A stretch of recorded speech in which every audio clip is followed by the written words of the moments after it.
হৃদয়ের গভীর থেকে শুকর আদায় করছি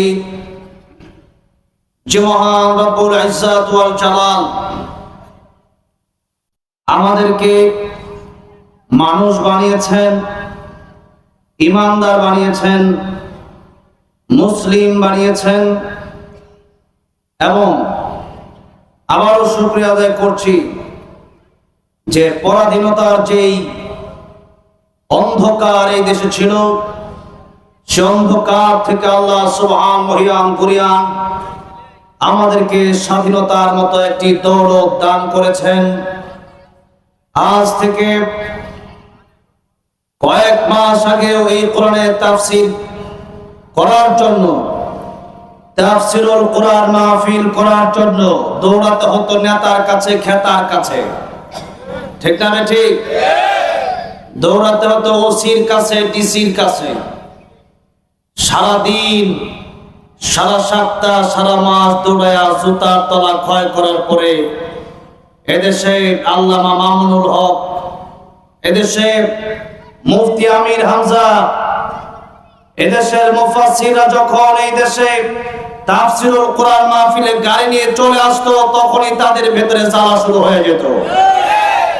কারণ তারা ভালো করে জানে যে কোরআনের তাফসীর যদি এই দেশে চালু হয়, আমাদের চুরি ডাকাতি বন্ধ হবে, রোডের জায়গায় বাস দেওয়া বন্ধ হবে, জনগণের চাল ডাল তেলের টাকা খাওয়া বন্ধ হবে। যার কারণে কোরআন শরীফ মানলে চুরি করা যায় না, ডাকাতি করা যায় না, অবৈধ ব্যবসা করা যায় না, দেশের জনগণের টাকা খাওয়া যায় না, আলেমদের উপর জুলুম করা যায় না। আল্লাহর কোরআন যারা মেনে নেবে তাদের মাধ্যমে দেশে শান্তি প্রতিষ্ঠিত হবে।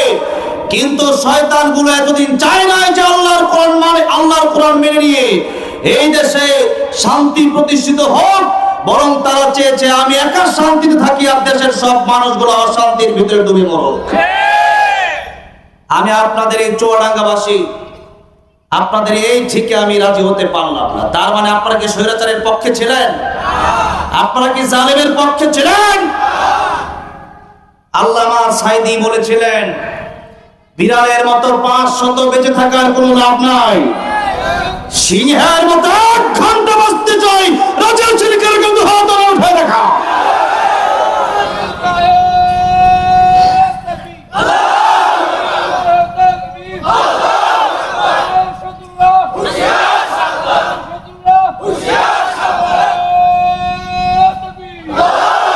আমাদের ঝামেলা হলো আমরা চুপ থাকি, জায়গা মতো আমরা কথা বলতে পারি না। এই যে মাহফিলে আসার পরে কি স্লোগান কারে বলে যে হুজুর আপনি এগিয়ে চলুন, আপনার সাথে আমরা আছি, এই সমস্ত স্লোগান আছে না নাই? আমি কথা বলবো পয়েন্টে পয়েন্টে, লাগতে পারে জয়েন্টে জয়েন্টে, তবে মেনে নিতে হবে কথাগুলো। কারণ কোরআনের সব কথা মিঠা না, কিছু কথা তিতাও আছে না নাই? আছে, তবে সেটা মেনে নিতে হবে। আর যদি আপনি বলেন আমি কোরআনের কথা মানবো না, আপনি না মানলে কি আল্লাহর ক্ষতি হবে?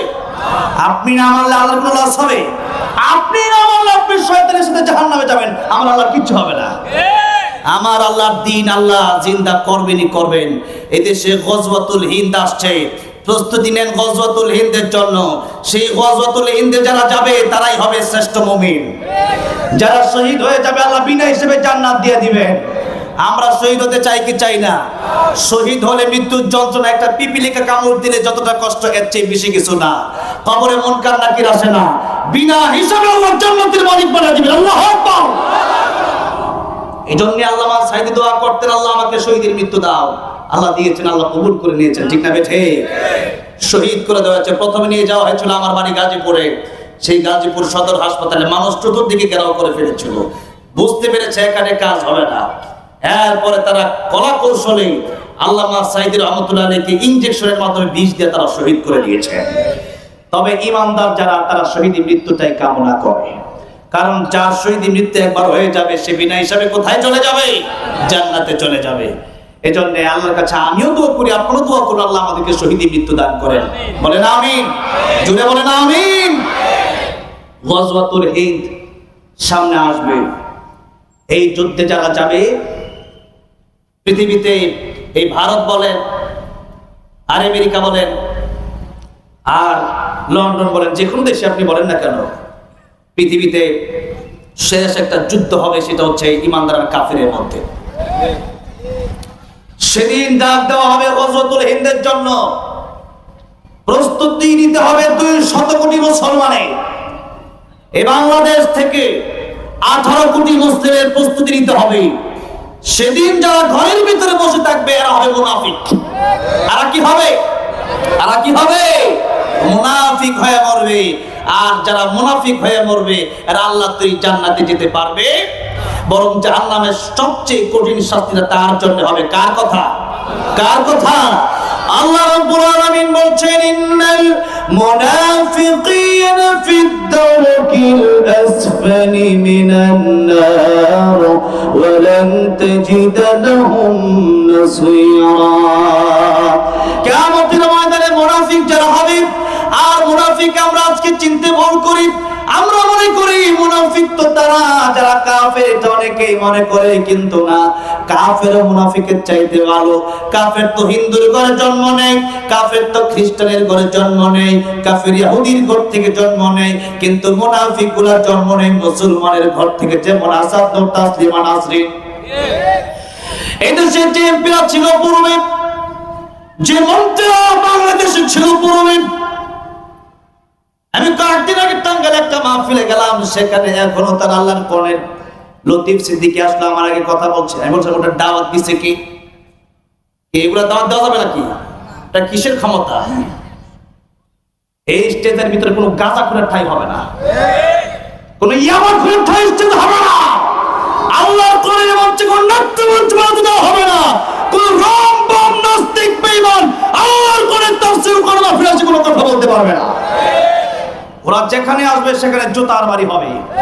কিসের বাড়ি হবে? আল্লাহর দুশমনদের কোনো ছাড় হবে না। এজন্য মুনাফিক হওয়া যাবে না।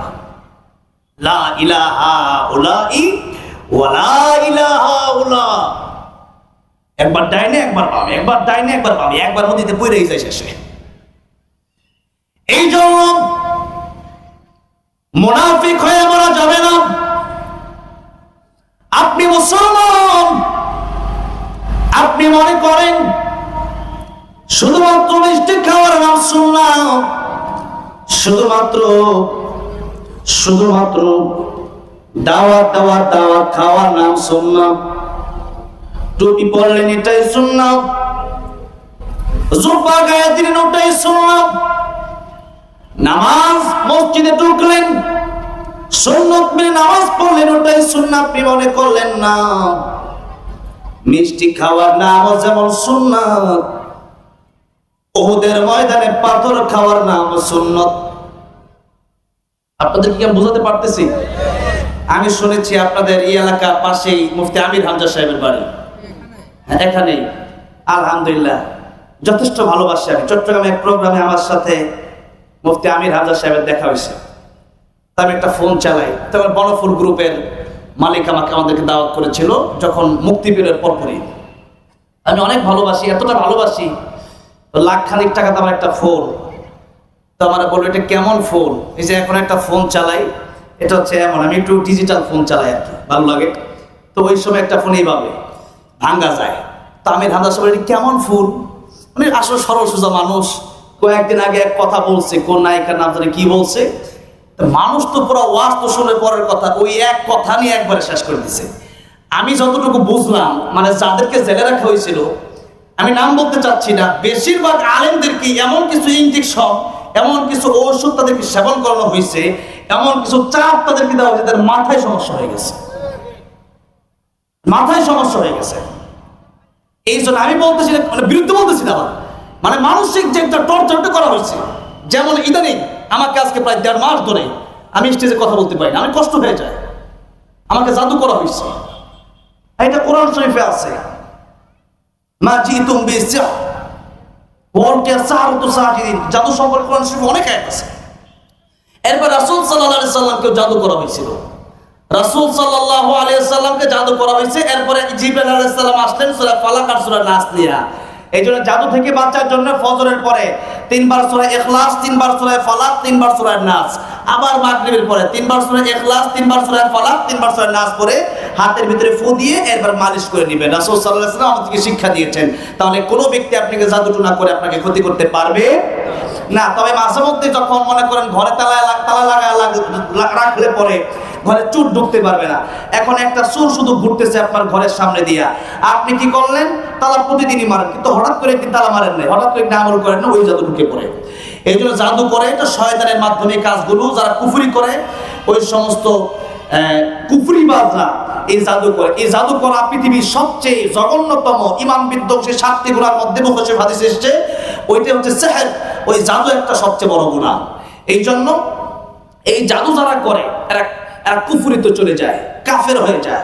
আমার ভাইরা, আমার মুরব্বী বাজে, এরা শয়তানকে রব মানে, বলে যে আমার আল্লাহকে মানে আমি শয়তানকে মানে, তখন শয়তানের মাধ্যমে এই কাজটা করা। আল্লাহ এমন কিছু রাখছে, এটা ভিন্ন একটা জগৎ। এটা যাকে করা হয় সেই বুঝে এটার কষ্ট কতটা তীব্র যন্ত্রণা। আমার ভিতরটা পুড়ে যায়, মাঝে মাঝে ভিতর গরম হয়ে যায়। এই যে হাত, এই গলা থেকে নিয়ে মাঝে মধ্যে হুট করে কথা বলতে পারি না, এই হচ্ছে আমার অবস্থা।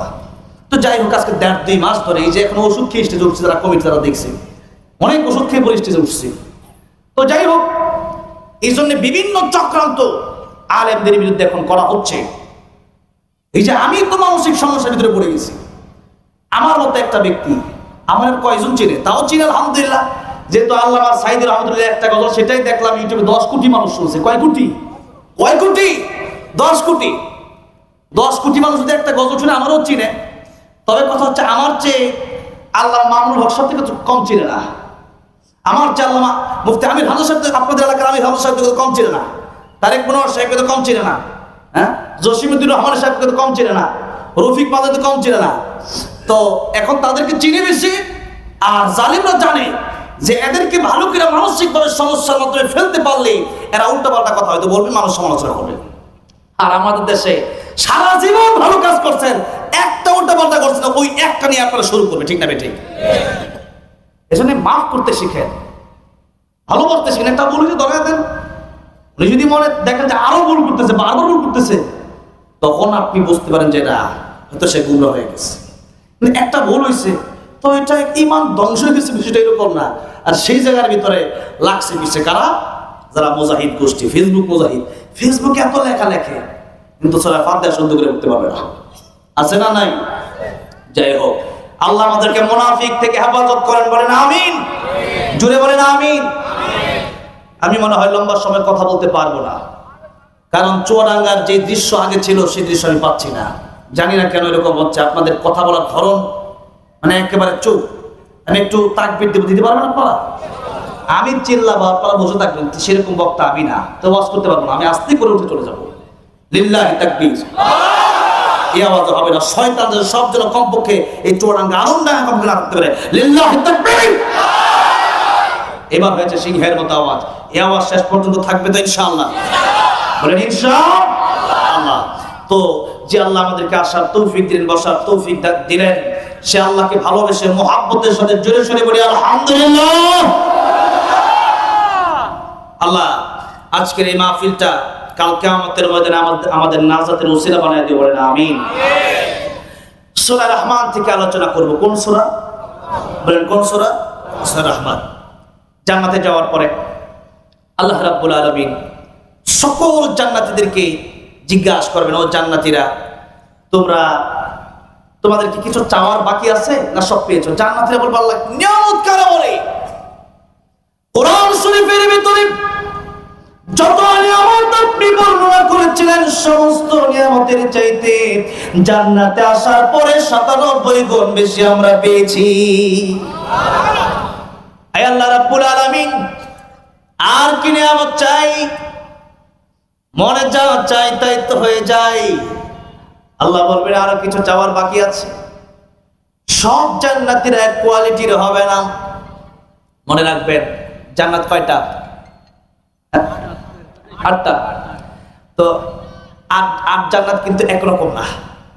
আপনি মনে রাখতে হবে, আমি সারা জীবন ইবাদত করলাম, আমার জান্নাতটা, আর আপনি মনে করেন সারা জীবন ইবাদত করেন নাই, তাওবা করলেন, আল্লাহ মাফ করে দিল। সবার জান্নাত কি একরকম হবে? আচ্ছা, জান্নাতে যার ইবাদত যত বেশি তার মাকাম তত বেশি হবে। জান্নাতে যাওয়ার পরে মানুষ আফসোস করবে।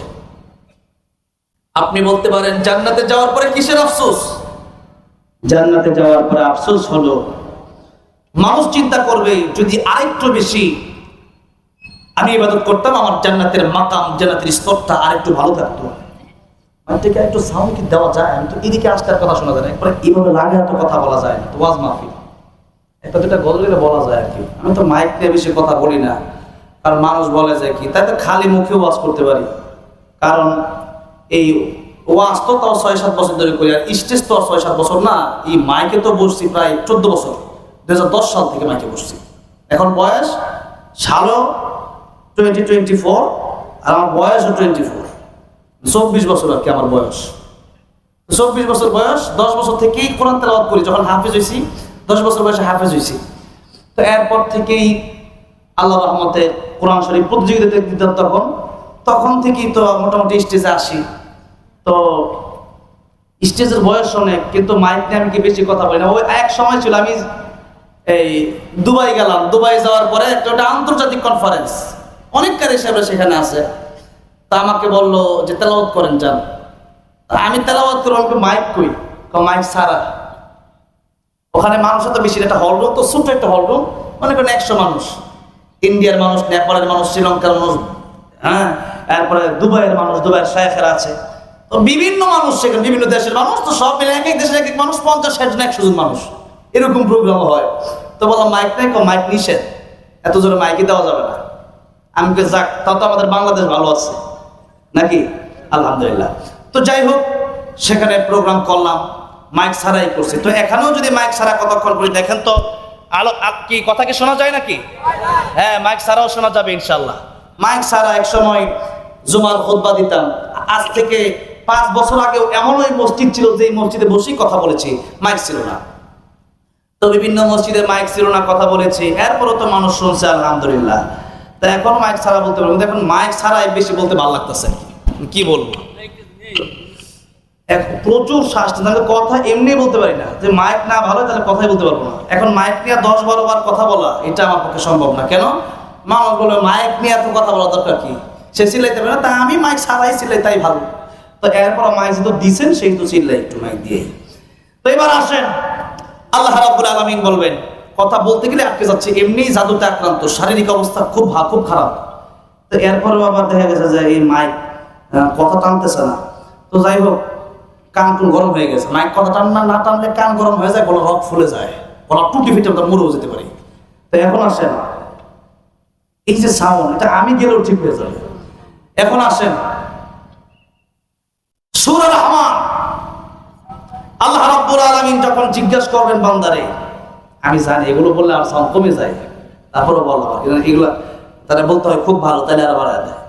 এখন মাইক ম্যান যে ভাই রাগ করলে কিছু করার নেই, আমি কিন্তু আপনাদের কষ্ট দেওয়ার জন্য বলছি না, আমি আমার একটু সুবিধার জন্য বলছি, আপনি রাগ করেন না। বিভিন্ন সময় মাইক ম্যানরা ওই মাহফিলে টাকা পয়সা দেয়, তাই না? দেয়। আমিও বিভিন্ন মাইক ম্যানকে ৫০০-১০০০ টাকা দিয়ে আসি। মাইকটা ভালো হলে বক্তারা অর্ধেক বেঁচে যায়, আর মাইক যদি ভালো না হয় তাহলে বক্তার ওই দিন শেষ।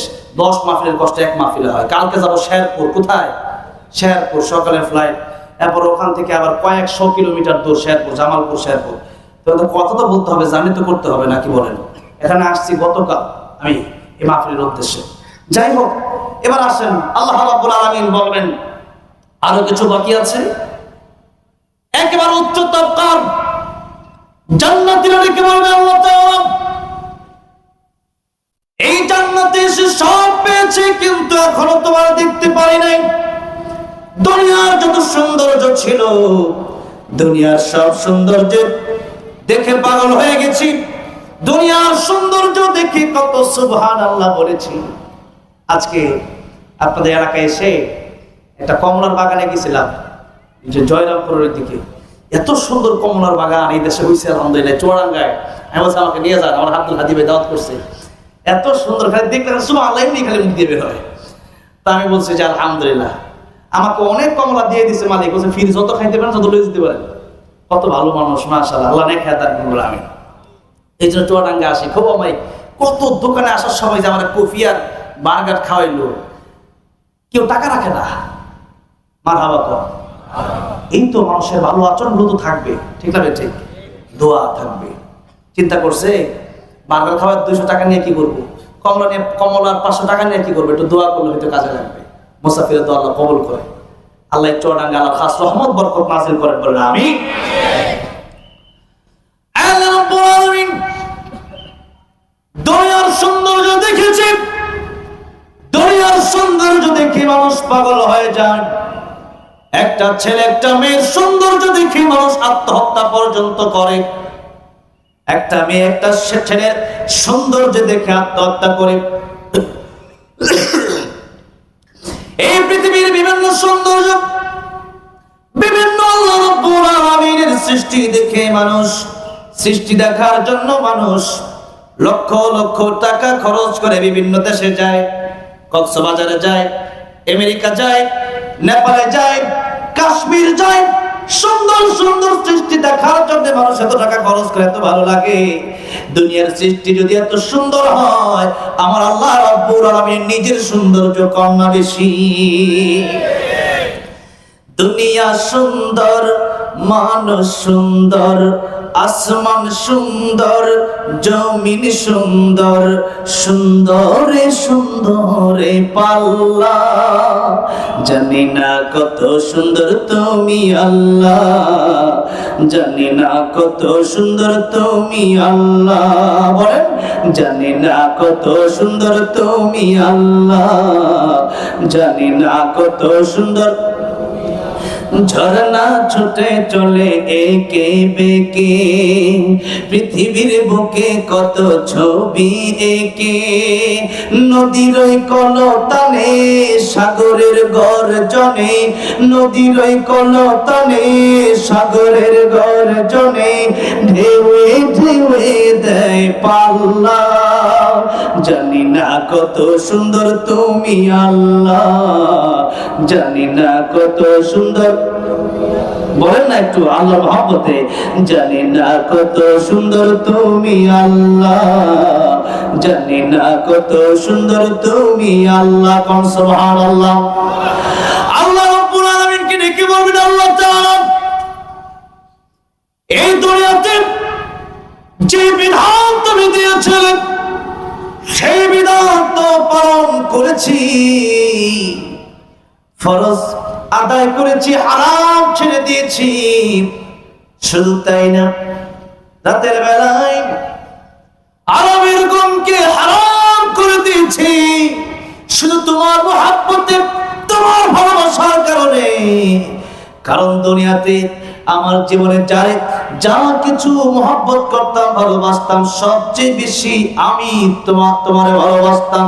আল্লাহ কোরআন শরীফের ভিতরে বললেন, ওয়াল্লাযীনা আমানু আশাদ্দু হুব্বাল লিল্লাহ।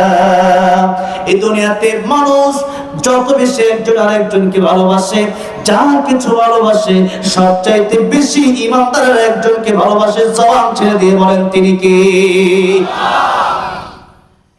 ইব্রাহিম আলাইহিস সালামকে আগুনের ভিতরে ফেলে দেওয়া হবে। ইব্রাহিম আলাইহিস সালামকে জিবরাইল আলাইহিস সালাম এসে বলল, পয়গম্বর ইব্রাহিম, আপনার আগুনের ভিতরে ফেলে দেওয়া হবে, আপনি আমারে বলেন আগুন থেকে বাঁচিয়ে দেই। পয়গম্বর ইব্রাহিম বললেন, আমার আল্লাহ কি অন্ধ? আমার আল্লাহ রাব্বুল আলামিন কি চোখে দেখে না? আমার আল্লাহ রাব্বুল আলামিন যদি আমার চোখে দেখে, আমার আল্লাহ রাব্বুল আলামিন যদি আমি আগুনের পূরণ করে খুশি হয়ে যায়, আমি ইব্রাহিম একবার দুইবার নয় বরং 1000 বার আমার আল্লাহর খুশির জন্য ওই আগুনের ভিতরে জ্বলতে রাজি আছি। আল্লাহু আকবার। আমার আল্লাহ রাব্বুল আলামিন খুশি হয়ে গেলেন। ডাক দিয়ে বললেন, নারকুনি বারদাও ওয়া সালামান আলা ইব্রাহিম। ও আমার ইব্রাহিমের জন্য তুমি আরামদায়ক হয়ে যাও। ইব্রাহিম আলাইহিস সালাম পৃথিবী থেকে যখন চলে যাবেন, তার আগে মানুষদেরকে বলে গেল, পৃথিবীর মানুষেরা, এই আগুনের ভিতরে আমি ছিলাম, এই পৃথিবীতে কত জায়গায় আমি গেলাম, কত জায়গায় আমি দেখালাম, কিন্তু ওই নমরুদের আগুনের ভিতরে ভিতরে আমি 40টা দিন ছিলাম। ওই নমরুদের আগুনের ভিতরে যত শান্তি আমি খুঁজে পেয়েছি, এত শান্তি পৃথিবীর আর কোথাও আমি পাই নাই। সুবহানাল্লাহ।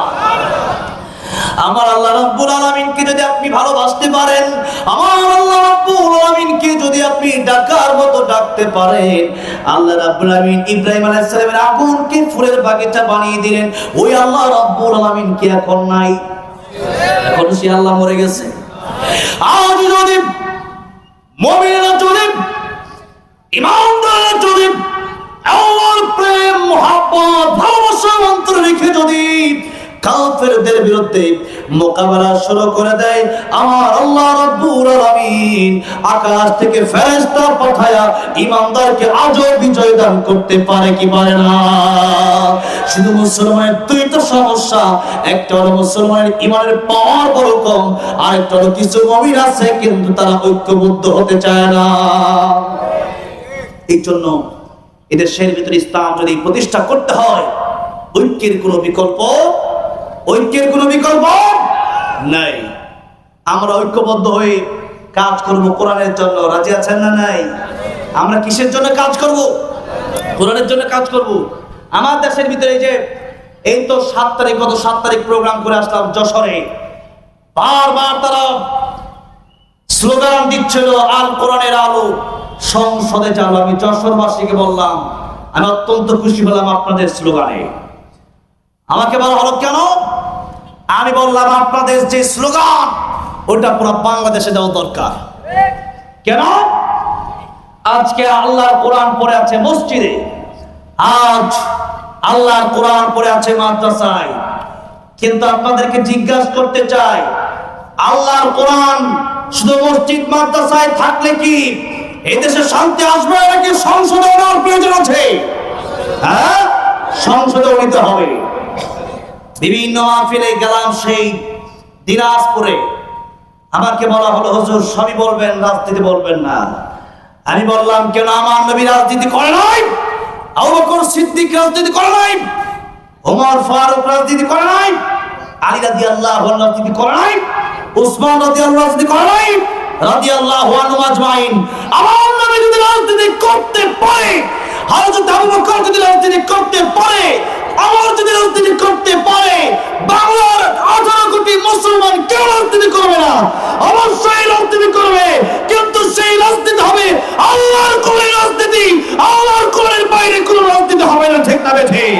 রাজি আছেন কারা কারা? তো হাত উঠে দেখা। এ মুসলমান হাত নামান। একটা কথা বলতে চাই, আমি মাহফিলের শুরুতেই বলেছিলাম ওয়াজের ভিতরে একটু কষ্ট কেউ পেতে পারে, কারণ ওয়াজ মাহফিল হলে ইমানদাররা খুশি হয়, শয়তানের বাচ্চারা নারাজ হয়ে যায়। আজকে মাহফিল হচ্ছে, যারা এই মাহফিল গুলো বিগত দিনে বাধা দেওয়ার চেষ্টা করেছে, এমন চেয়ারম্যানের কথাও আমি শুনেছি, এমন এমপির কথাও আমি শুনেছি। তারা কি মনে করেন আজকে খুশি নাকি? হ্যাঁ, আজকে তারা নারাজ যে ক্ষমতা থাকলে তো আজকেও বন্ধ করতে পারতাম। কিন্তু মনে রাখতে হবে, এই যুদ্ধ হয়েছে, এই যুদ্ধ শেষ না। আবু সাইদ মুগ্ধ শেষ হয়নি যুদ্ধ। ঠিক না বেঠে? যুদ্ধ শেষ হয় নাই।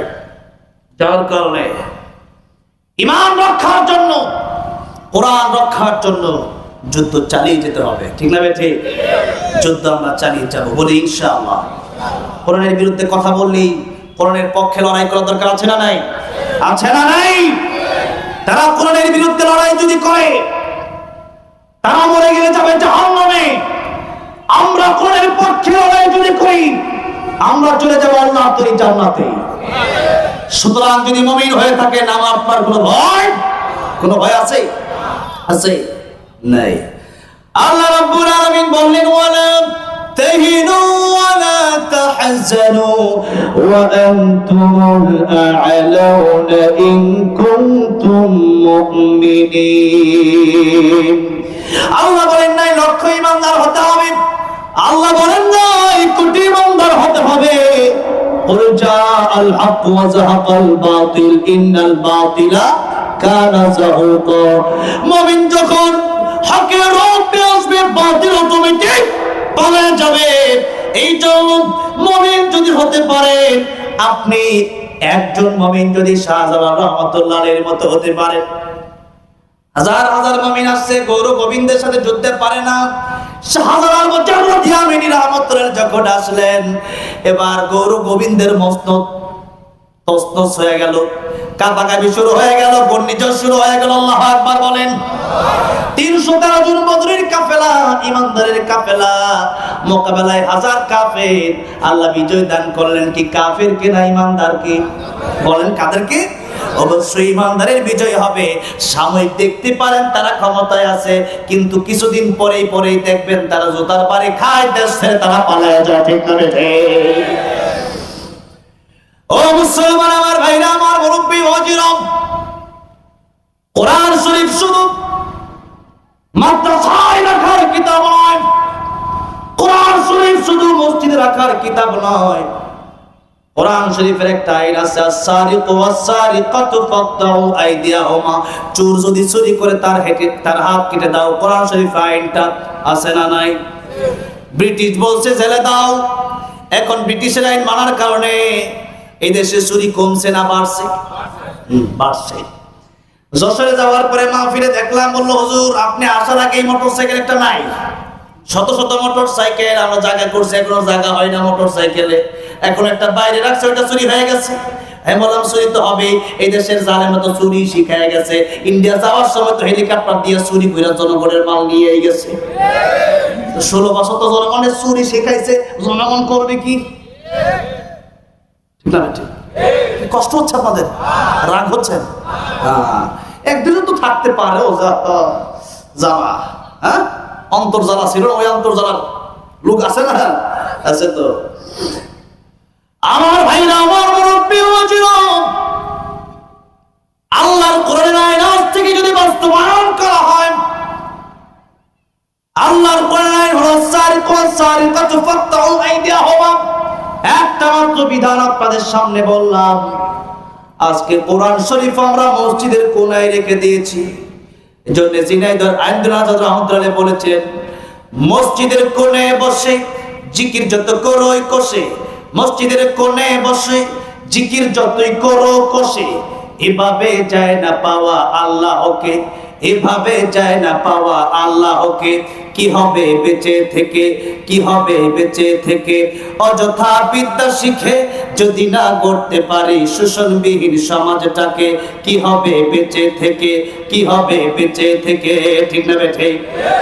আল্লাহ আইনুল আজাদ রহমাতুল্লাহ কবরকে তুমি জান্নাতের উচ্চ মাকাম বানায় দিও, জুড়ে বলেন আমিন। এই জন্য শুধু মসজিদের কোণে বসে জিকির করলেই হবে না।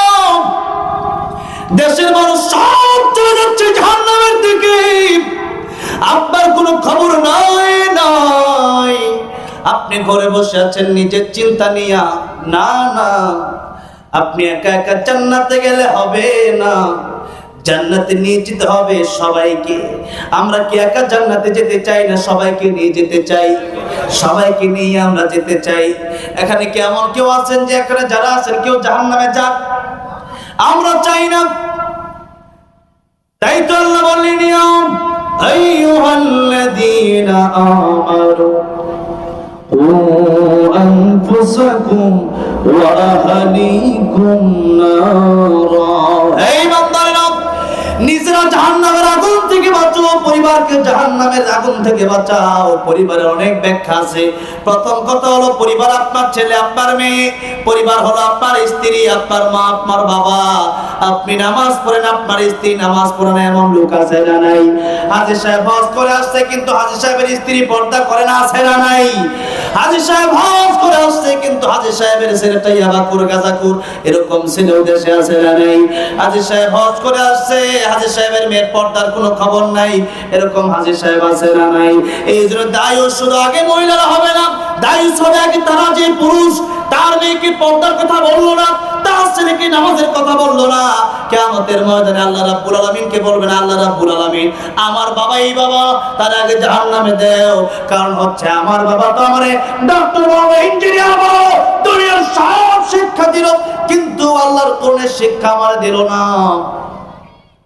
আমার বাবা আজকে জাহান্নামে আগে যাবে, পরে আমি যাব, কারণ আমার বাবা আমাকে জাহান্নাম থেকে বাঁচানোর কোনো চেষ্টা করে নাই। আর আলেমদের, আমাদের পরিবার আপনারা সবাই, কারণ উম্মতের জন্য আলেমরা কষ্ট করবে, আলেমরা উম্মতকে দ্বীনের দাওয়াত দিবে, কারণ আল উলামা ওয়ারাসাতুল আম্বিয়া, নবীরা দ্বীনের দাওয়াত দিচ্ছেন, আমরাও দেব। সেই দাওয়াত দেওয়ার জন্য হামলা হতে পারে, মামলা হতে পারে, জেল হতে পারে, জুলুম হতে পারে। নবীর উপর জেল হয়েছে, নবীর উপর হামলা হয়েছে, নবীও পাথরের আঘাত খেয়েছে, আমাদের উপর পাথরের আঘাত আসতে পারে, বন্দুকের বুলেট আসতে পারে, ফাঁসিও হতে পারে, কিন্তু ফাঁসির মঞ্চেও দাঁড়িয়ে বলবো আমার আল্লাহ রাব্বুল আমিন ছাড়া আমরা কোনো বাতিলের কাছে মাথা নত করব। আমার ভাইরা, আমার মুরব্বী মহাজরা বলছিলাম, কোরআন শরীফ শুধু কি মসজিদ মাদ্রাসার জন্য এসেছে না, গোটা পৃথিবীর জন্য এসেছে, গোটা পৃথিবীর জন্য এসেছে। এই পৃথিবী চলার জন্য কি লাগবে কি লাগবে না, এই সমস্ত কথাগুলো আল্লাহর কোরআনে আছে না নাই? এখন চোরের যে শাস্তি, ওইটা এতদিন নির্ধারণ হয় নাই। 16 বছরের চোরের শাস্তি সবচেয়ে কম ছিল, আর আলেমের শাস্তি সবচেয়ে বেশি ছিল না? ঠিক মনে হয় তা ছিল? হ্যাঁ, শুধুমাত্র কোরআন শরীফের পক্ষে কথা বলার জন্য আল্লামা সাঈদীকে 13 বছর কারাগারে রাখা হলো। আল্লামা সাঈদীর আর কোনো অপরাধ ছিল? আল্লামা সাঈদী রহমাতুল্লাহ আলাইহি, এদেশের কোটি কোটি যুবকের হৃদয়ের স্পন্দন, আল্লামা সাঈদীকে জেলে ঢোকায়া শুধু আল্লামা সাঈদীর পরিবারকে কষ্ট দেওয়া হয় নাই, বরং এদেশের কোটি কোটি মানুষের বদ্ধই জালেম নিয়েছে। ঠিক না ঠিক? এই 13 বছর যদি আল্লামা সাঈদী কোরআনের কথা বলতো, এই মাঠগুলো আরো সুন্দর হতো, এই দেশটা আরো সুন্দর হয়ে যেত। কিন্তু দেশে কথা বলতেই তো দেওয়া হয় নাই। আল্লাহ মামুনুল হককে নিয়ে গেছে কারাগারে, আমির হামজা, আপনাদের এলাকার আমির হামজা সাহেবকে নিয়ে গেল কারাগারে। কেন কারাগারে নিয়ে যাওয়া হলো? ভারত শুধু বলেছে যারাই গরম কথা বলবে তাদেরকে কারাগারে নেও। এখন যারাই কোরআনের পক্ষে কথা বলছে, গরম কথার মিনিং কি? গরম কথার মিনিং হলো চুরির বিরুদ্ধে বলছে কিনা দেখো। এখন দেশে চুরি বাড়বে না তো কমবে নাকি? কারণ যে ব্যক্তি চুরি করে ওটার ওসি সাহেব সাইরা দেয়, কই তুই চুরি করে ভাই 50 লাখ, আমার দিস 25 লাখ। আর আলেম চুরির বিরুদ্ধে কথা কয় কেন? ওই জন্য আলেমরা জেলে ঢোকা। এখন আপনাদেরকে জিজ্ঞাসা করতে চাই, এদেশে ইমাম সাহেব যদি ভুল করে, ইমাম সাহেবকে মুক্তাদি লুকমা দেয় কি দেয় না? এদেশে জজ, উকিল, ব্যারিস্টার নামাজি আছে না নাই? জজ, ব্যারিস্টার, উকিল যদি নামাজি থাকে, এখন জজ এমন আছে না নাই যে মোটামুটি দাঁড়িয়ে আছে, পাঞ্জাবিও পরে, জুমার নামাজে পাঞ্জাবি পরে যায়, নামাজের নিয়ম কানুন জানে, এমন জজ দেশে আছে না নাই? এখন জজ সাহেব যখন দেখলো এশার নামাজ 4 রাকাত, দ্বিতীয় রাকাতের সিজদা 2টা দিয়ে ইমাম সাহেব উঠে যাচ্ছে, জজ বলবে আল্লাহু আকবার, হুজুর এটা উঠার সময় না, এটা বসে আত্তাহিয়াতু পড়ার সময়। ঠিক না ঠিক? এখন জজ সাহেব নিজেও একজন বিচারপতি হয়ে তিনি ইমাম সাহেবকে লুকমা দিচ্ছেন, কারণ মসজিদে ইসলাম আছে। আবার ইমাম সাহেব যখন গেল জজ আদালতের ভিতরে, জজ সাহেব চোরের মামলা নিলেন, বললেন সুরকে 20 দিনের জেল দিয়ে দাও। ইমাম সাহেব হুজুর এবার আবার জজের ভুল ধরতে গেলে যদি বলে কেন জেল দেবে, আল্লাহ বলছে সুরের বিচার হলো হাত কাটা। তখন জজ সাহেব বলবে পুলিশ তারা জেলে দিয়ে দাও। কেন? ওই জায়গায় লুকমা আছে মসজিদে, তাইলে ওই আদালতে বসে লুকমা নাই? হ্যাঁ, মসজিদে লুকমা আছে, ওটা সোজা পায়া লুকমা দাও। আর ওখানে তো কঠিন, এই জন্য লুকমা দাও না। কয়জন লোকমা দিছে? তাই না? জজ সাহেবকে লোকমা ডরে যে আমি যদি যাই, আমি যদি প্রতিপক্ষ আমাকে জানা নিবে। এই জন্য এই দেশ থেকে হাসিনা পালায় যাওয়ার আগে সেনাবাহিনীর প্রধানকে বলেছিল গুলি কেন করো না। সেনাবাহিনীর প্রধান বলেছিলেন গুলি কালে করবো। একজনকে গুলি করতে চাই, হাজার হাজার যুবক গুলির সামনে বুক পেতে দেয়, আমাদের গুলি শেষ হবে, কিন্তু এই যুবকরা শেষ হবে না। আল্লাহু আকবার। সবাই যদি প্রতিবাদ করেন এদেশে দুর্নীতি থাকবে? সবাই যদি প্রতিবাদ করেন দেশে জুলুম থাকবে? সবাই যদি প্রতিবাদ করেন দেশে চুরি থাকবে না? এখন কথা হলো আমরা তো প্রতিবাদের জন্য একজনও আগাই না, তো জুলুম হবে না কি হবে? ওটা যে জুলুম করে তার পক্ষ আমরা নেই, খালি ডরাই। কিন্তু ইমানদার কি ডরাবে? একজনকে ডরাবে, জোরে বলেন তিনি কে? আল্লাহ ছাড়া ইমানদার কাউকে ভয় পাবে না। কারণ ইমানদার মরলে শহীদ, বাঁচলে গাজী, বাঁচলেও লাভ মরলেও লাভ। কথা একটা আছে না হাতিম, বাঁচলেও লাভ মরলেও লাভ। ইমানদার বাঁচলেও লাভ মরলেও লাভ। কারণ ইমানদার একটা ইমানদার যতদিন বেঁচে থাকবে ততদিন পর্যন্ত আল্লাহ রাব্বুল আলামিন এই পৃথিবীকে ধ্বংস করবেন না। আর ইমানদার মরে গেলে ইমানদার চলে যাবে আল্লাহর তৈরি জান্নাতে। এই জান্নাত হবে দুনিয়ার চেয়ে 10 গুণ বড়। কয় গুণ বড়? সবচেয়ে ইমানদার যার যে ইমান সবচেয়ে বেশি কম, সেভাবে এই দুনিয়ার চেয়ে 10 গুণ বড়। আর যার ইমান পাওয়ারফুল হবে সে দুনিয়ার কত গুণ বড় পাবে এটা আমার আল্লাহ ভালো জানে। আমার ভাইরা, আমার মুরব্বী বাবাজিরা, আমি একটা কথা স্পষ্ট করতে চাই। এতক্ষণ কথা বলছি একটা কারণে, কোরআন শরীফ দেশে শুধু মসজিদ মাদ্রাসায় সীমাবদ্ধ রাখলে আপনি নিজেও বিপদে পড়বেন। কোন আপনারও চুরি হবে, আপনার ডাকাতি হবে। আর একদিন যদি চুরির হাত ঢাকায় বাইতুল মুকাররমের সামনে কেটে দেওয়া হয়, পরের দিন দেখবেন চুরি কমে গেছে। ওইটা চিন্তা করবে আমার লিডারকে যেভাবে হাত কেটে দেওয়া হয়েছে, আমার তো হাত কেটে দেওয়া হতে পারে, ঠিক না ঠিক? এখন চোর যদি চিন্তা করে চুরি বন্ধ করে দিবে, মদ্যপান করলে এরপরে 80 বেদ যদি দিতে হয়, এদেশে ইয়াবা কমে যাবে। সবাই এসে বলে এদেশে মাদক বন্ধ করা দরকার, কিন্তু মাদক বন্ধ করে দেওয়ার দরকার সবাই বললেও কাজে করবে যদি বলা হয় ইন্ডিয়া থেকে মাদক পাঠায় কারা, এদেরকে দেখেন, তখন দেখে না। যদি বলা হয় মাদক বন্ধ করে দেন, মাদক বন্ধ করে দেওয়ার জন্য একজন মদ পান করে তারা বিচার করে 80টা বেদ দেন, জোরে জোরে 80টা বেদ দেন, তখন এই বিচার করে না। এই বিচার নাই।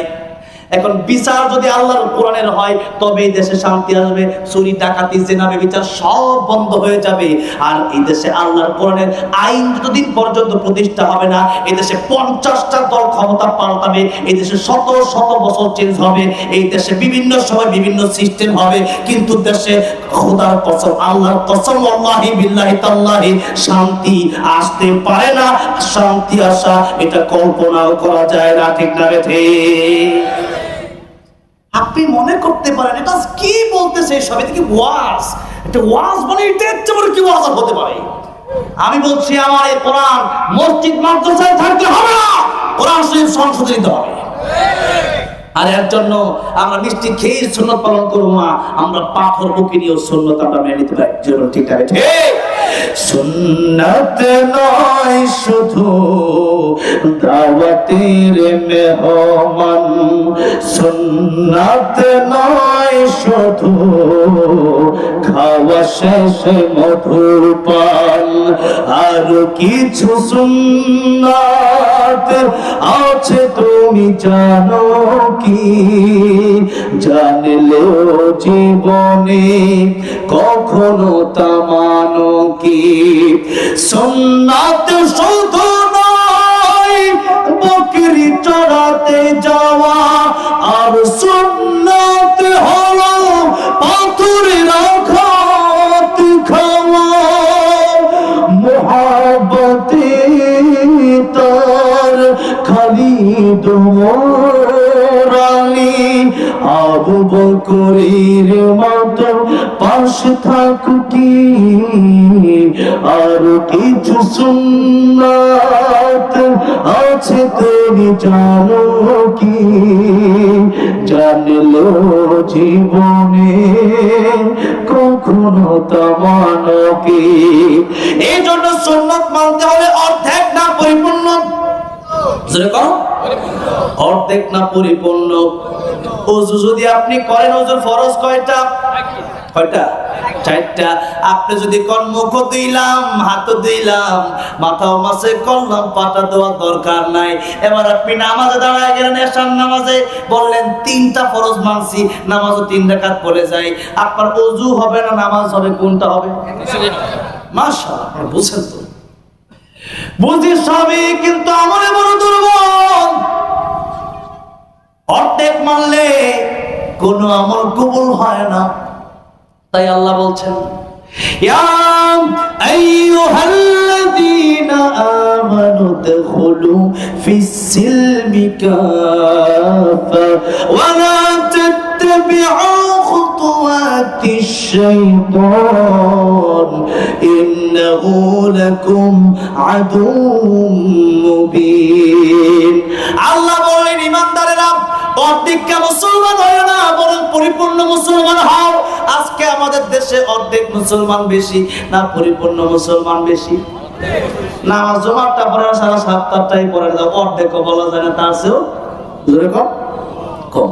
এই জন্য একজন কবি বলেছেন, নামে মুসলমান নাকি কামে মুসলমান, নামে কামে মিল না হলে, নামে কামে মিল না হলে বইবে যে তুফানে তুমি, নামে মুসলমান নাকি কামে মুসলমান। নাম রেখেছে আব্দুর রহিম, নামাজ পড়ে না, আছে না? এরকম আছে না? ভালো না? নাম রেখেছে আব্দুর রহমান, কালমা জানে না। এই সমাজে এমন লোকের সংখ্যা অগণনা, ঠিক না ঠিক? এমন সমাজে বদলাতে কে, এমন সমাজে বদলাতে কে রাখবে অবদান তুমি, নামে মুসলমান নাকি কামে মুসলমান তুমি, নামে মুসলমান নাকি কামে মুসলমান। নামে কামে মিল না হলে বইবে যে তুফান তুমি, নামে মুসলমান নাকি কামে মুসলমান তুমি, নামে মুসলমান নাকি কামে মুসলমান। এই যে নামেও মুসলমান হব, কাজে মুসলমান হওয়ার দরকার আছে না নাই? আমার ভাইরা, আমার মুরব্বি ভাইরা, বলছিলাম আল্লাহর প্রেম, আল্লাহর মহব্বত, আল্লাহর ভালোবাসা অন্তরে যদি থাকে, তাহলে এই জীবনে কোনো ভয় নাই, কোনো চিন্তা নাই। ইব্রাহিম আলাইহিস সালাম আল্লাহর ভালোবাসাই বললেন, আমার অন্তরে সবচেয়ে বেশি আল্লাহর ভালোবাসা, আমার অন্তরে সবচেয়ে বেশি আল্লাহর মহব্বত। তাই আমি আগুনে 1000 বার জ্বলতে রাজি আছি, তবু আল্লাহ রাব্বুল আলামিনকে আমি খুশি করতে চাই। আমরা আগুনের ভিতরে জ্বলতে রাজি আছি, জেল খাটতে রাজি আছি, পাথর খেতে রাজি আছি, তবু আল্লাহকে ভালোবাসতে, আল্লাহর ভালোবাসা আমরা ছাড়তে পারবো না। জান্নাতে যাওয়ার পরে একটা মানুষ বলবেন, যেমন দুনিয়াতে আব্দুল কাদের জিলানী রাহমাতুল্লাহ আলাইহি বলতেন, জান্নাত তো দোজখ সে আর क्या करो, जन्नत तो दो से यार अब क्या करो, आरज़ू है मैं तुझसे देखा करो, आरज़ू है मैं तुझसे देखा करो। আল্লাহ রাব্বুল আলামিন জান্নাত দিয়ে কি করব, জাহান্নাম দিয়ে কি করব? আয় আল্লাহ রাব্বুল আলামিন, জান্নাতে যদি আমি যাই তোমারে যদি না পাই, আর জাহান্নামে গিয়ে যদি তোমারে পেয়ে যাই, আমি জাহান্নামে জ্বলতে রাজি তোমার ভালোবাসার জন্য, তোমার একটা মিনিট দেখার জন্য। আল্লাহু আকবার। এই কথাটাই জান্নাতি বাসীরাও বলবে, আল্লাহ রাব্বুল আলামিন जन्नत दोज़ख से यार अब क्या करो, आरज़ू है मैं तुझसे देखा करो। আল্লাহ রাব্বুল আলামিন, জান্নাতে এসেছি, তোমার যদি দেখতে না পারি, জান্নাতে আমরা থাকার কোনো দরকার নাই। আল্লাহ বলবেন, ওই বান্দারেরা, আমার ভালোবাসার বান্দারা, আমারে না দেখে জীবনে কষ্ট, কত কষ্ট আমার জন্য করলি, আমারে না দেখে আমার ভালোবাসার জন্য কত মামলা তুই খেলি, কত পাপের আঘাত তুই সহ্য করলি, কত কষ্ট তুই করলি। ও আমার ইমানদার বান্দা, আজকে জান্নাতের ভিতরে আমি আল্লাহ তোর সাথে দেখা দিয়ে দিব। আল্লাহর সাথে দেখা করতে চান কি চান না? আল্লাহ রাব্বুল আলামিন সেদিন জান্নাতীদের সাথে দেখা দিবেন, আর সেদিন আল্লাহ রাব্বুল আলামিন এই সূরা রহমান জান্নাতি বান্দাদেরকে আল্লাহ নিজেই তেলাওয়াত করে শোনাবেন। সুবহানাল্লাহ। এতক্ষণ ধরে সূরা রহমানের একটা ফজিলত বর্ণনা করতে গিয়ে কথা বললাম। এখন আসেন সূরা রহমানের তাফসীরে, তো এখনো ঢোকা হয় নাই। কি আপনাদের কষ্ট হচ্ছে বুঝি? এই তো আর মাত্র 20 মিনিট। কয় মিনিট? 20 মিনিট টাইম ধরে 1.5 ঘন্টা সময়, আমি 1.5 ঘন্টা বলেই দিছি। এরপরে হ্যাঁ, আল্লামা সাইদুর রহমাতুল্লাহ গজল তা তো গাবই, তো 20 মিনিট ওয়াজ করে নিয়ে আগে, নাকি বলে? জি হ্যাঁ, ওয়াজ করবো কেন, যেহেতু এটা দারুস সুফা হাফিজিয়া কওমিয়া মাদ্রাসা ইতিমখানা ও লিল্লাহ বোর্ডিং, এখানে কয়েকটা বিষয় আছে। এখনো মাদ্রাসা, এখন ইতিমখানা, একটা লিল্লাহ বোর্ডিং, এখানে কয়েকটা বিষয় নিয়ে কথা বলা দরকার আমি মনে করলাম। তাই সূরা রহমান থেকে প্রথম 3 খানা আয়াত কারিমা তিলাওয়াত করলাম। কেন? আল্লাহ বলেন আর রহমান, দয়াময় আল্লাহ। আল্লাহর দয়া কম না বেশি? হ্যাঁ। এই পৃথিবীতে, তাম পৃথিবীতে আল্লাহর 100 ভাগ মায়া থেকে আল্লাহ 1 ভাগ ছড়িয়ে দিলেন। হাদিসে এসেছে সেই 1 ভাগ মায়ের কারণে মানুষ মানুষকে কত ভালোবাসে, মা তার সন্তানকে কত ভালোবাসে। 10টা আপেল আনছে সবাই দিয়ে দেয়, তাও মা খায় না, ঠিক না বেঠি? বাবা ঈদের সময় আসতে দেখা যায়, ঈদের সময় বাবা সন্তানের কাপড় কিনা দিতে গিয়া 3-4টা সন্তান সবার কাপড় কিনা দেয়, বাবার কাপড় কেনার টাকা নাই। এই কি মায়া! বৃষ্টির সময় আসতে দেখা যায় মুরগির বাচ্চাগুলো মুরগির নিচে গিয়ে আশ্রয় নেয়, আরেকটা মুরগি তার পাখা দিয়া নিজে ভিজে যায়, তারপরও তার সন্তানকে 1 সেকেন্ডের জন্য ভিজতে দেয় না। আল্লাহু আকবার। বনের বাঘের ভিতরেও 1 ভাগ, বনের বাঘের ভিতরেও 1 ভাগ। প্রথমে ছোট ব, পরে ঘ, বড় ঘ, এরপর হলো বড় ভ, ছোট গ। বুঝতেছেন? বনের বাঘের ভিতরেও 1 ভাগ, ঠিক না ঠিক? যার কারণে বনের বাঘ সব খেয়ে ফেললো, বনের বাঘের বাচ্চাকে বনের বাঘও আদর করে। চিড়িয়াখানায় গেলে দেখবেন বাঘের বাচ্চা থাকে, বাঘের বাচ্চাকে দেখবেন বাঘের কত আদর করে। সুবহানাল্লাহ বলে। আমার ভাইরা, আমার মুরব্বি ওদের এই দয়ার কারণে, মায়ের কারণে ইবলিস যখন বলেছিল আল্লাহ রাব্বুল আলামিন তোমার বান্দাকে আমি গুনাহ করতে করতে জাহান্নামের দিকে নিয়ে যাব, আল্লাহ কই নিয়ে যাবি জাহান্নামের দিকে, কিন্তু আমার বান্দা জীবনে মৃত্যুর আগে 1 বার তওবা করবে, আমি আল্লাহ তার তওবা কবুল করে জিন্দেগীর গুনাহ maaf করে দেব। কারণ বান্দার গুনার চাইতে আমি আল্লাহর দয়া মায়ের পাওয়ার কোটি কোটি গুণ বেশি। আল্লাহু আকবার। তবে 2টার সময়, একটা যখন মৃত্যুর সময় হয়ে যাবে, ফেরাউনের যখন মৃত্যুর সময় হয়ে গেল বলে আনা মিনাল মুসলিমিন, আল্লাহ কয় আল এখন বুঝি সময় হয়েছে, এখন আর কাজ হবে না। মৃত্যুর সময় যখন হয়ে যাবে আল্লাহ এখন ভালো হয়ে যাবে, আর ভালো সময় কি, আর ভালো হয়ে লাভ কি? তো মরে যাবেন, এখন ভালো হয়ে কি খবরে গিয়ে কি করবেন? ভালো হয়ে এখন ভালো হওয়ার দরকার, ঠিক না ঠিক? এখন ভালো হওয়া দরকার। হায়াতাকা ক্বাবলা মাউতিক, মরণের আগে যদি ভালো না হয় লাভ নেই। আল্লাহ মৃত্যু গোপন রাখছেন, মৃত্যু কি রাখছেন? গোপন রেখে দিয়েছেন। কারণ যে কোনো সময় মালাকুল মাউত আসতে পারে কি পারে না? পারে কি পারে না? আরে এই জন্য 24 ঘন্টা মৃত্যুর প্রস্তুতি নিয়ে রাখতে হবে। আজকে রাতে আমি ঢাকায় যেতে পারবো কিনা গ্যারান্টি আছে? আছে? গ্যারান্টি নাই। এই জন্য গ্যারান্টি যেহেতু নাই, আল্লাহ বলে 24 ঘন্টা মৃত্যুর প্রস্তুতি নাও। আমার ভাইরা, আমার মুরব্বি বলছিলাম আল্লাহ রাব্বুল আলামিন 2টা সময় তওবা কবুল করবেন না। আমরা এই যে বসবাস করছি, আমরা পৃথিবীর একেবারে শেষ প্রান্তে পৌঁছে গেছি। কিয়ামতের যত আলামত প্রায় সংগঠিত হয়ে গেছে। কোন বড় বড় আলামত গুলো বাকি। বড় আলামতের একটা হচ্ছে সূর্য উঠবে পশ্চিম দিক দিয়ে। এখন সূর্য ওঠে কোন দিক দিয়া? ইতিমধ্যে নিউজ হয়ে গেছে যে পশ্চিম দিক দিয়ে খুব দ্রুতই সূর্য উঠবে আর কিয়ামত সংগঠিত হয়ে যাবে। তাই একটা হলো মৃত্যুর সময় যখন গড়গড়া শুরু হয়ে যাবে, যখন জান কবর শুরু হয়ে যাবে। আরেকটা হলো যখন পশ্চিম দিক থেকে সূর্য উঠবে, এই 2 সময় আর তওবা কবুল হবে। তার আগে যে বান্দা তওবা করবে সেই বান্দা তওবা আল্লাহ কবুল করে নেবেন। কিন্তু মনে রাখতে হবে একটা বিষয়, সেটা বান্দার কাছ থেকে ক্ষমা নিতে হবে, সেটা হলো বান্দার হক। সেটা কি? বান্দার হক। কোরআন শরীফের সবচেয়ে বড় সূরা কোনটা? সূরা। আর সবচেয়ে বড় আয়াত কোনটা? না না, সবচেয়ে বড় আয়াত হলো সূরা বাকারার 282 নম্বর আয়াত। কত নম্বর আয়াত? মনে রাখবেন, ওই আয়াতটা খুলে দেখবেন, 3 নম্বর পারায় আছে। ইয়া আইয়ুহাল্লাযীনা আমানু ইযা তাদায়ানতুম বিদাইনিন ইলা আজালিন মুসাম্মান ফাকতুবু। একটা আয়াত তো বড় যে একটা আয়াত বলে 5-10 মিনিট চলে যাবে। পৃষ্ঠার শুরুতে আয়াত শুরু হয়েছে, পৃষ্ঠার শেষে আয়াত শেষ হয়েছে, তাই না? শেষে আল্লাহু বিকুল্লি শাইইন আলীম। এই যে সূরা, এই যে আয়াত, এত বড় একটা আয়াত আল্লাহ নাযিল করলেন বান্দার হক সম্পর্কে। কি সম্পর্কে? লেনদেন সম্পর্কে। আপনি আমাদের দেশে এমন লোক আছে টাকা নেওয়ার সময় ফকিরের মতো আসে, আর দেওয়ার সময় চাইতে গেলে চেয়ারম্যানের ভাব ধরে। কি বলেন, আছে না নাই? আছে। এই যে মানুষের বান্দার হক আপনি নষ্ট করেছেন, এই যে গীবত করেন, এটাও বান্দার হক। কোনো কারণে আপনি আপনার মেয়ের হক তাকে দিলেন না, ছেলের হক দিয়ে দিলেন, আর মেয়েকে বলে তোমার জন্য দোয়া করে দিলেন। কিসের দোয়া? আপনাকে জমি দেওয়ার পরে দোয়া করেন, দোয়া তো ফিরে আপনি দিবেনই দোয়া। আজকে এই কাজগুলো যদি কেউ করে থাকেন আল্লাহর রাস্তায় ফিরে আসেন, আর যদি আপনি না ফিরে আসেন আমার কিছুই হবে না, আমার দায়িত্ব ফাযাক্কির ইন্নামা আনতা মুযাক্কির, আমি কথা বলে যাব, আপনি মানবেন কি মানবেন না সেটা তো আপনার ব্যাপার, আপনাকে আল্লাহ হেদায়েত দিবে কি দিবে না সেটা তো আল্লাহর ব্যাপার।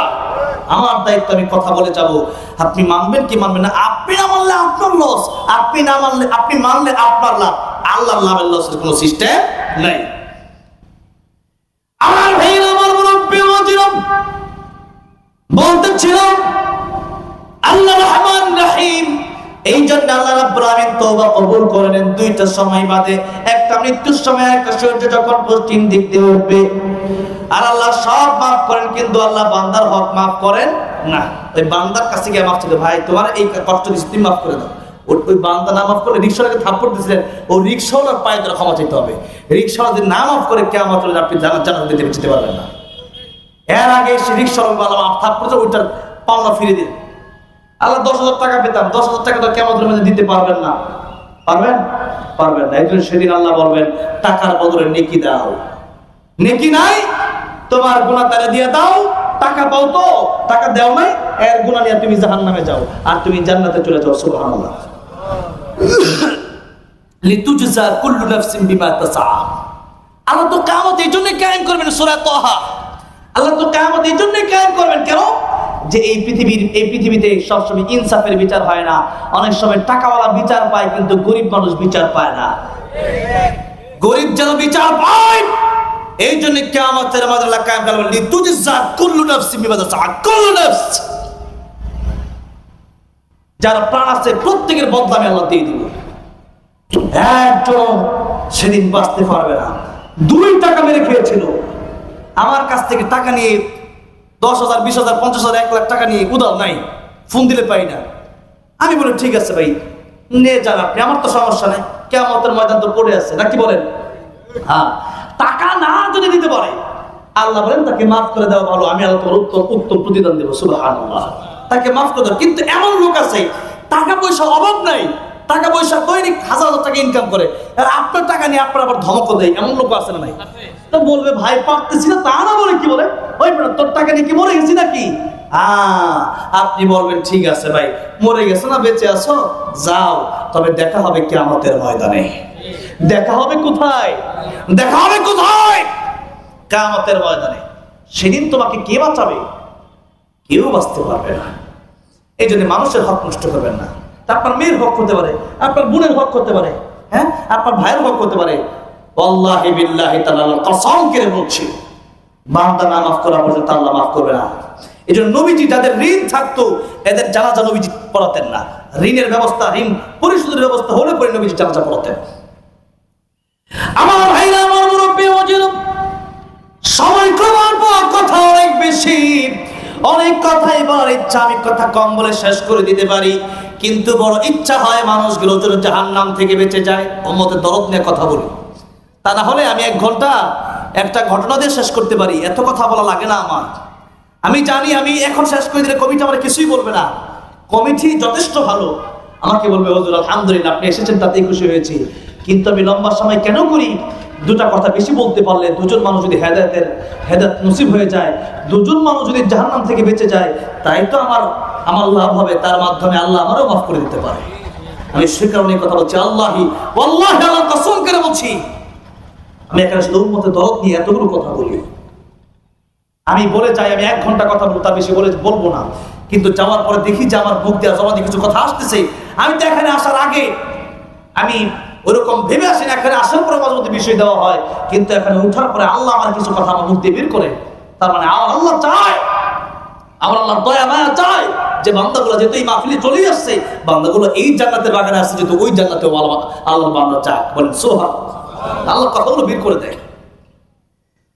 বলছিলাম আল্লাহর মায়া, আল্লাহর দয়া সবচাইতে বেশি। আল্লাহ রাব্বুল আলামিন তিনি বলছেন আর রহমান, দয়াময় সেই আল্লাহ, যিনি তোমাদেরকে আল্লামাল কোরআন, কোরআন তোমাদেরকে শিক্ষা দিলেন। খলাকাল ইনসান, এরপরে মানুষ বানালেন।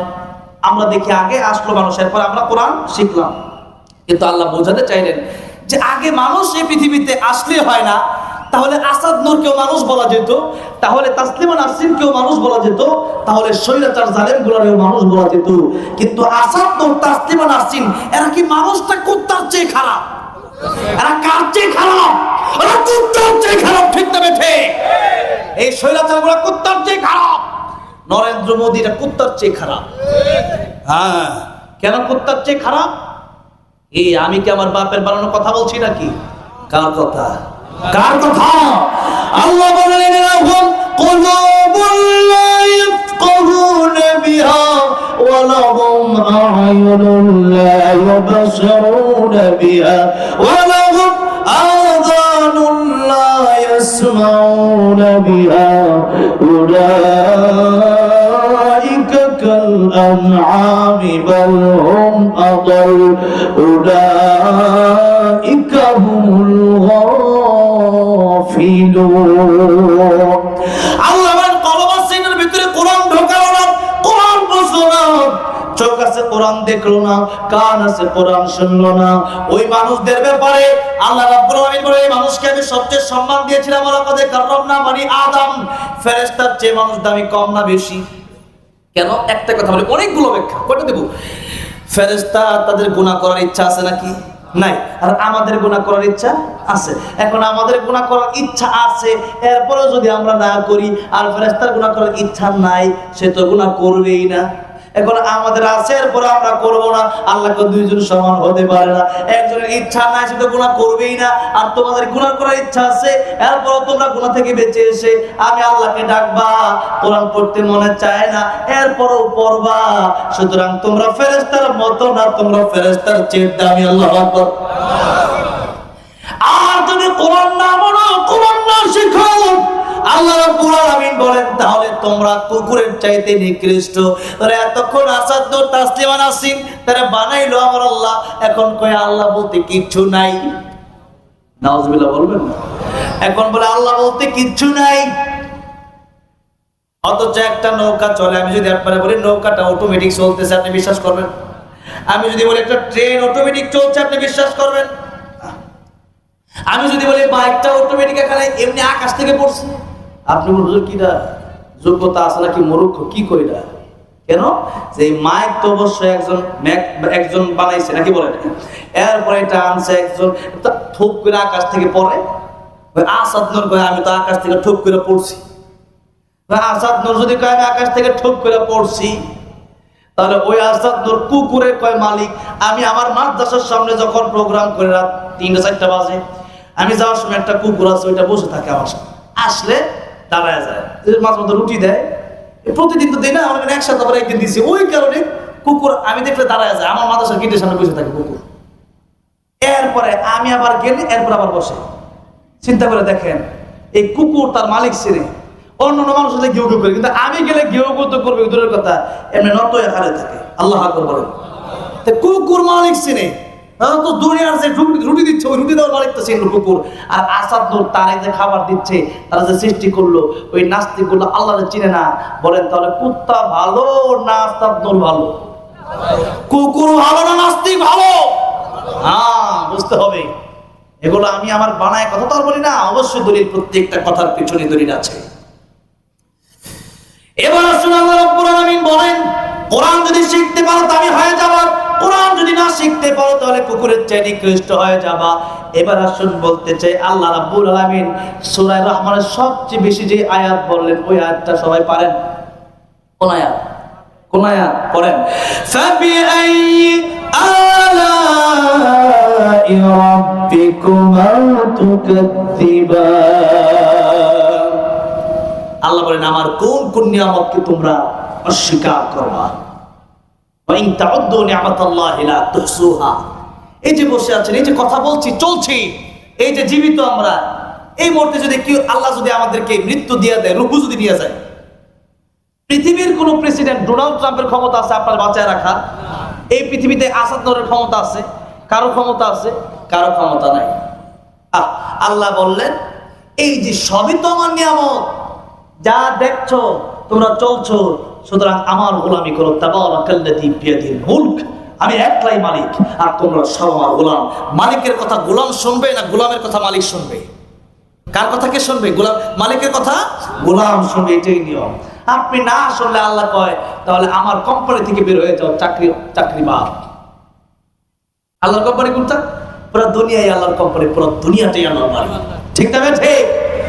আল্লাহ বলছেন ইয়া মা'শারাল জিন্নি ওয়াল ইনসি ইন ইসতাতা'তুম আও তানফুযু মিন আকতারিস সামাওয়াতি ওয়াল আরদি ফানফুযু লা তানফুযুনা ইল্লা বিসুলতান ফাবিআইয়ি আলা'i রাব্বিকুমা তুকাদ্দিবান। আল্লাহ বললেন আমার আইন, আমার গোলামি, আমার হুকুম যদি তোমাদের কাছে ভালো না লাগে, আমার আকাশ জমিন থেকে ছেড়ে তোমরা বের হয়ে যাও। এখন আপনি বলেন বাংলাদেশ থেকে দিল্লি যাবো, তো দিল্লি কি মোদি বানাইছে নাকি? দিল্লির জমিনটা কার সৃষ্টি? দিল্লির আকাশ কার সৃষ্টি? আমেরিকা কার? লন্ডন কানাডা কার? সবই আমার আল্লাহর। সুতরাং গোলামি করতে হবে একজনের, জুড়ে বলেন তিনি কে? আল্লাহকে ফজরের নামাজে যাও, আসসালাতু খায়রুম মিনান নাওম, আপনি ল্যাপ টাঙ্গায় কই না নামাজের চেয়ে ঘুম ভালো। আপনি কি আল্লাহর কথা মানছেন? আল্লাহকে আমার আকাশ জমিন থেকে বের হও, আমার কথা মানুষ নাও।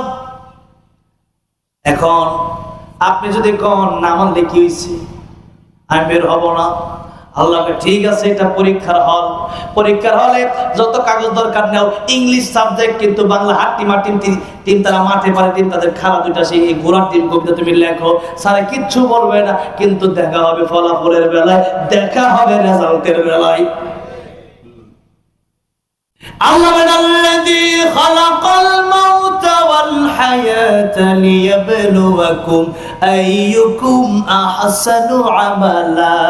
আমি আল্লাহ রাব্বুল আমিন মওত আর হায়াত সৃষ্টি করলাম কেন জানো? তোমাদেরকে আমি আল্লাহ পরীক্ষা করার জন্য। এটা পরীক্ষার হল, এখানে কোরআন মানবা, নবীর আদর্শ তোমরা জীবন চালাবা, তাহলে পাস হয়ে যাবা। আর যদি কোরআন না মানো তাহলে ফেল হয়ে যাবা। সিলেবাস আল্লাহর কোরআন, সিলেবাস কি? আল্লাহর কোরআন। কোরআনে যা আছে তা আমরা মেনে নেব বলি ইনশাআল্লাহ। আমার ভাইরা, আমার মুরব্বি মুজিরাত, এবার আসুন আল্লাহ রাব্বুল আলামিন বলছেন আর রহমানু আল্লামাল কুরআনা খালাকাল ইনসান। দয়াময় তিনি কোরআন শিখালেন, যিনি মানুষ বানালেন, যিনি। কোরআন যদি আপনি না শিখেন তাহলে আসল মানুষ আপনি হতে পারবেন না। এবার আসেন, কোরআন যদি আপনি শিখেন তাহলে দুনিয়াতে লাভ আছে না নাই? কোরআন যদি আপনি শিখেন মৃত্যুর সময় লাভ আছে না নাই? কোরআন যদি আপনি শিখেন কবরে লাভ আছে না নাই? কোরআন যদি আপনি শিখেন আখিরাতে লাভ আছে না নাই? সব জায়গায় লাভ যদি আপনি কোরআন শিখেন। আর যদি কোরআন না শিখেন তাহলে দুনিয়া থেকে আপনি ক্ষতিগ্রস্ত, দুনিয়া থেকেই ক্ষতি শুরু হয়ে যাবে। একদম মাইকের অবস্থা খারাপ, দিতে হচ্ছে, একজন উঠতেছেন, শীত মনে হয় বেশি। আজকে দেখলাম সোনাকে সবচেয়ে বেশি শীত, কিন্তু আমার গরম লাগতেছে। কি বলেন? এত মানুষের একটা গরম আছে না? মানুষের একটা গরম আছে। কোরআন যদি মানুষ দুনিয়াতে শিখে, মানুষ সুদ ঘুষ খাবে না। সংক্ষিপ্ত বলছি, দুনিয়ার মানুষ চিন্তা করবে আমার কেউ দেখে না, দেখে একজন, তিনি কে? যদি বলেন দেখে একজন, তিনি কে? যাদের হৃদয়ে আছে আল্লাহর ভয়, তারা কবু পথ ভুলে যায় না। আল্লাহর প্রেম ছাড়া এই দুনিয়ায় তারা। মিজানুর রহমান আজহারী সাহেবের কথাটা বেশি গাইতেন। হ্যাঁ, আবার ঢুকতেছেন, এই যশোরে শুনলাম আসবেন মিজানুর রহমান আজহারী সাহেব। আল্লাহ নেক হায়াত দান করেন, বলেন আমিন। আল্লাহ আবারও বাংলাদেশে ঢুকে বাংলাদেশের মানুষদের সামনে কোরআনের তাফসীর করার তৌফিক দান করেন, বলেন আমিন। তাহলে আল্লাহর ভয় যদি অন্তরে থাকে, সে ব্যক্তি চিন্তা করবে দুনিয়ার মানুষ আমরা হয়তো দেখবে না, আমি সুদ খাবো, ঘুষ খাবো, চুরি করবো, ডাকাতি করবো, কিন্তু কিয়ামতের ময়দানে হিসাব দিতে হবে একজনের কাছে, তিনি কি? আল্লাহর ভয়ে সে ব্যক্তি অসভ্য মানুষ থেকে সভ্য হয়ে যাবে। 2 নম্বরে, মরণের সময় ঈমান কিভাবে নসিব হবে শিক্ষা আছে কোরআনে না ইংলিশ বাংলা বই? কোরআন শরীফে। কোরআন শরীফ যারা মেনে নেবে এদের মৃত্যুর সময় ঈমান নসিব হয়ে যাবে। মৃত্যুর সময় যদি ঈমান নসিব না হয় সারা জীবন ঈমান ছিল জান্নাতে যাওয়ার সম্ভব না। আর মৃত্যুর সময় সারা জীবন ঈমান ছিল না, কিফিল। নবীজি বুখারী শরীফ হাদিসে কয়েকবার বলেছেন কিফিলে সারা জীবন এমন কোনো গুনাহ নাই করে নাই, কিন্তু ঘুমের আগে তওবা করে ঘুমাইছে। মানুষ বলে কিফিল বড় খারাপ, আল্লাহ লিখে দিয়েছে কিফিল খারাপ না, কিফিল জান্নাতি হয়ে গেছে তওবা করে। সুবহানাল্লাহ বলেন। এই জন্য ঈমান এমন একটা দামি সম্পদ, মৃত্যুর সময় যদি ঈমান না থাকে তাহলে বিপদ আছে না নাই? এই জন্য বলা হয় ঈমানের পথে অবিচল থেকে আমার মরণ যেন হয়। বলেন আমিন। 3 নম্বরে ইমাম ফখরুদ্দীন রাজি রাহমাতুল্লাহ আলাইহি তার তাফসীরে কাবীর লিখেছেন, মুসা আলাইহিস সালাম যাচ্ছেন কবরের পাশ দিয়া, দেখলেন কবরে আযাব হয়। ফিরে আসার সময় দেখলেন ওই কবরে আবার জান্নাতের বাগান হয়ে গেছে। সুবহানাল্লাহ। মুসা আলাইহিস সালাম কবরবাসীকে জিজ্ঞেস করলেন, কবরবাসী এই যে তোমার কবরে আযাব হয়েছিল আবার এখন জান্নাতের বাগান হলো, কারণ কি? বলল আমার একটা ইতিম সন্তান ছিল, ওই ইতিম সন্তান আমি পৃথিবী থেকে আসার পরে জন্ম নিয়েছিল, এই তো একটু আগে মাদ্রাসায় তার মাথারে ভর্তি করে দিল। সে আমার বাচ্চা কায়দার শুরুতে হুজুর পড়ালো বিসমিল্লাহির রহমানির রহিম। সবাই পড়েন বিসমিল্লাহির রহমানির রহিম। আল্লাহ তুমি দয়ার সাগর রহমানুর রহিম, তোমার দয়ায় পূর্ণ আমার সারা নিশিদিন, তোমার দয়ায় পূর্ণ আমার সারা নিশিদিন। মুসা আলাইহিস জিজ্ঞেস করলেন কেন? এবার কবর জবাব দিয়ে আল্লাহর পয়গম্বর মুসা কালিমুল্লাহ আমার সন্তান যখন পড়ল বিসমিল্লাহির রহমানির রহিম, কোরআন শরীফের রহমান রহিম, আল্লাহ অত্যন্ত করুণাময়, আল্লাহ অত্যন্ত দয়ালু। আমার ছেলে যখন রহমান রহিম পড়ল তখন আল্লাহ রাব্বুল আমিন ডেকে বলল, ফেরেশতারা রে, এই বান্দার কবরে আযাব হতে পারে না, এই বান্দার সন্তান পড়েছে রহমান রহিম। আমি আল্লাহ রাব্বুল আমিনকে রহমান রহিম বলে ডাক দিয়েছে, তার বাপের কবরে আযাব হলে আমি আল্লাহ রহমান রহিম থাকি কেমনে? যার ফেরেশতারা আমার বান্দার কবরে জান্নাতের বিছানা বিছায়া দে, আমার বান্দার গায়ে জান্নাতের কাপড় পরায়া দে, আমার বান্দার কবরে আযাব হতে পারে না। আল্লাহু আকবার। আমার ভাইরা, আমার মুরব্বি ওয়াজিব, সন্তান বিসমিল্লাহির রহমানির রহিম পড়েছে, এই জন্য তাফসীরের কিতাবে লেখা হয় আল্লাহ তার বাবার কবর আযাব maaf করে দিয়েছে। তাহলে যে সন্তানটা আজকে 4 জন মানুষ কোরআনের হাফেজ হলো, এখান থেকে কোরআন শরীফ শিখলো, এদের মা যদি আল্লাহর কবরে চলে যায়, ওই অন্ধকার কবরে তাদের উসিলায় তারা কোরআন পড়ার কারণে আমার আল্লাহ তাদের বাবা মায়ের কবরকে জান্নাত বানাবে কি বানাবে না? এই জন্য সন্তানগুলো মাদ্রাসায় দেওয়া দরকার আছে না নাই? হ্যাঁ আছে। শেষ কথা হলো, এই দিন নয়দিন আছে, এই দিন নিয়ে যাবে সেই দিনের কাছে, সেটা হলো কিয়ামতের ময়দান। যেদিন আমার নবী ছাড়া সমস্ত নবী বলবে নাফসি নাফসি, আল্লাহ আমারে বাঁচাও, আল্লাহ আমারে বাঁচাও, আল্লাহ আমারে বাঁচাও। সুরমার দানে যতটুকু বড় ততটুকু উপরে থাকবে সূর্য, দুনিয়ার জমিনটা হয়ে যাবে তামা, এত গরম আর গরম, উপরেও গরম নিচেও গরম। নবীরা নিজেরাই বলবে নাফসি নাফসি নাফসি। আমার নবী বলবেন উম্মতি। অন্যান্য নবীরা যদি নাফসি নাফসি বলে আমার আপনার উপায় কি হবে? আমরাও নাফসি নাফসি বলবো। এখন ওই দিন আল্লাহ রাব্বুল আলামিন বলবেন, ও আলেমেরা, তোমরা আজকে আলাদা হয়ে যাও, তোমাদেরকে আমি কোরআন পড়ার মতো শক্তি জন্য দেই নাই যে তোমরা আজকে জাহান্নামে যাবা, সবার থেকে আলাদা হও, বিনা হিসেবে তোমরাও জান্নাতে যাও। আল্লাহ যদি হিসাব নেই জান্নাতে কেউ যেতে পারবে? যদি আল্লাহ জান্নাতে কেউ কাউকে পাঠাতে চায় বিনা হিসাবেই দেওয়া লাগবে।